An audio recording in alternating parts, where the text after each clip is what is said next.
सुना है कि गरुड़ के जीवन में मोह हुआ। महादेव कहते हैं हाँ देवी। देवी पार्वती कहती हैं गरुड़ को महाज्ञानी कहा जाता था। तुलसी ने लिखा है मानस में, गारुण महा ज्ञानी गुण राशि, हरि सेवक अति निकटो निवासी। पार्वती जी ने महादेव से पूछा कि गरुड़ को ज्ञानी नहीं महाज्ञानी कहा गया, क्यों? क्योंकि वो परमात्मा के नजदीक है, हरि सेवक अति निकट निवासी। लेकिन ईश्वर के इतना नजदीक रहने वाला, जिसके जीवन में महाज्ञान है, लेकिन उसको भुसुंडी के पास, काग के पास क्यों जाना पड़ा? कारण कौन काग सन जाए, काग भुसुंडी के पास जाना क्यों पड़ा?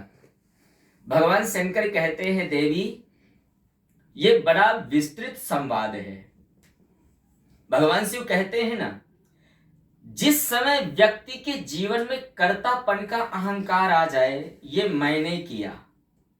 गरुड़ पर अगर विचार किया जाए ना, गरुड़ को मोह क्यों हुआ? सभी लोग कहते हैं कि मोह हो गया। आखिर अभी तक किसी ने बताया कि कौन सा मोह हुआ था गरुड़ को? मोह तो कब सब कहते हैं कि गरुड़ के जीवन में मोह हुआ। मैं एक शब्द बोलूं, गरुड़ को मोह क्या था? महादेव कहते हैं देवी, जाब रघुनाथ कीन्ह राण कीड़ा, समुझत हृदय होए मोहि बेड़ा, इंद्रजीत सन्याप बंधायो। भगवान महादेव कहते हैं देवी, जिस समय भगवान राम ने युद्ध क्रिया किया ना, युद्ध कीड़ा में मेघनाथ के द्वारा नाग फांस में बंध गए, उस समय नारद जी ने जाकर के गरुड़ से कहा कि भगवान को नाग फांस से मुक्त करो। गरुड़ भगवान को नाग फांस से मुक्त करने के लिए चले। अब थोड़ा सा समझना है मोह कैसे हुआ गरुड़ को। गरुड़ कौन है? हरि सेवक है, अति निकट निवासी, परमात्मा के नजदीक रहने वाले। और गरुड़ की एक पहचान थी। पहचान क्या थी? जिस समय गरुड़ कहीं से गुजरते हैं ना, कहीं से भी गरुड़ चलते थे, और गरुड़ जब अपने पंखों को लहराते थे, पंखों को उठाते हैं, तो उनकी एक ही पहचान थी, गरुड़ के पंखों से नारायण नारायण का शब्द निकलता। ये गरुड़ की एक पहचान है।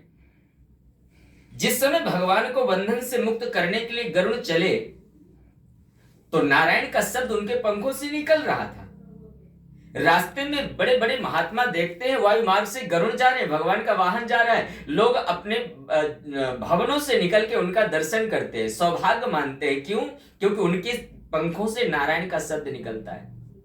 निवेदन करूं ना, इस दुनिया में अगर कभी किसी ने सम्मान किया है ना, तो माता सुमित्रा कहती हैं, पूजनीय प्रिय परम जहां थे, सब मानिए है राम के नाते। नारायण का शब्द उनके पंखों से गुजर रहा था, तो हर एक व्यक्ति उन्हें प्रणाम कर रहा था। गरुड़ जब नाग फांस से मुक्त करने के लिए भगवान को गए, और जैसे नाग फांस से मुक्त किया, थोड़ा सा अहंकार आ गया। ये परमात्मा है जिसे लोग कहते हैं कि दुनिया के सारे बंधनों से मुक्त करने वाले हैं, वो स्वयं बंधन में पड़े, और मैं ना होता तो इन्हें बंधन से कौन मुक्त करता। और जैसे ही ये शब्द मन में आया, महादेव कहते हैं इतना मन आनत खगराया। जैसे ही मन में आया कि मैंने इन्हें बंधन से मुक्त किया, गरुड़ के पंखों से नारायण का शब्द निकलना बंद हो गया।